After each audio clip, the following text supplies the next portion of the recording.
जवळजवळ दसरा झाल्यानंतर सुद्धा कांदे जसेच तसे आहेत. जवळजवळ दोन्ही चाळींमध्ये माल त्यांचा स्टोरेज आहे. तर तुम्ही शेतकरी बंधूंना काय सांगू इच्छिता? नाही, तसं खाद्य खूप चांगलं आहे. हां. आम्ही मागच्या वर्षी 10 एकरला वापरलेलं आहे. तर रिझल्ट खूप चांगला वाटला. दरवर्षीपेक्षा या वर्षी कांदे बी चांगले टिकवण टिकलेले. क्षमता चांगली क्षमता चांगली आहे. हां. मुळी चांगली टिकली मालाची. मार्केटला माल चांगला ऐकला जातो हा. तर बघू शकताय डबल पत्ती माल आहे आणि गेल्या वर्षापासून वापरताय. लाल कांद्यासाठी 6 एकराला वापरलं होतं आणि उन्हाळ कांद्यासाठी 6 एकराला. पुन्हा आता किती एकराला घेतले तुम्ही चालू? आता या वर्षी जे 5 एकराला लाल कांद्याला टाकलेलं आहे हां.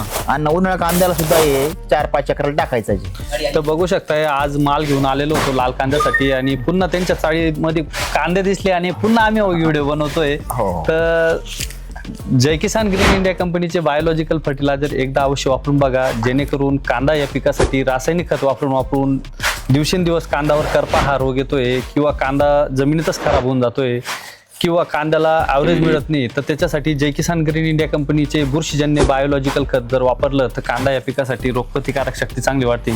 अजून काय काय फायदा झाला तुम्हाला कांद्याला याच्यापासून? याच्या पुढे आमची कांद्याची पत्ती डबल पत्ती चांगली राहिलेली आहे. मुळी चांगली राहिलेली, आवरेज भेटलेलं आहे आणि सर्वात मेन म्हणजे कांदा टिकायची क्षमता चांगली आहे बुवा.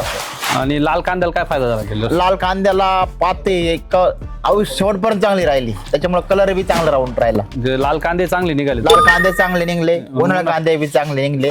या वर्षी सुद्धा मी हेच खत वापरणार, दुसरं कोणचं वापरणार. फक्त अडचण फक्त एकच आली की बाजारभाव कमी होते. हो. शेतकरी बांधव त्याच ठिकाणी नाराज झालेले आहेत. हो. कारण की बाजार कमी असल्यामुळं शेतकरी बांधवांना परवड्यानं असं झालेलं आहे कांदा.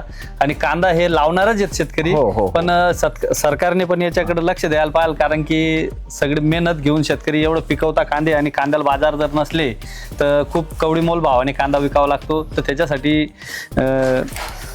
कृषी मंत्री असतील किंवा जे राज्याचे मंत्री लोक असतील त्यांनी शेतकरी बांधवांकडे पण लक्ष देणं गरजेचं आहे. हो. आणि कांदा या पिकाला जास्तीत जास्त भाव दिला जायला पाहिजे. हो. तर फक्त एकच ठिकाणी नाराजगी, शेतकरी बंधू खूप मेहनतीने कांदा पिकवतोय पण बाजारामुळे त्यांना बाजार भाव नसल्यामुळे फक्त एवढा प्रॉब्लेम आला. हा.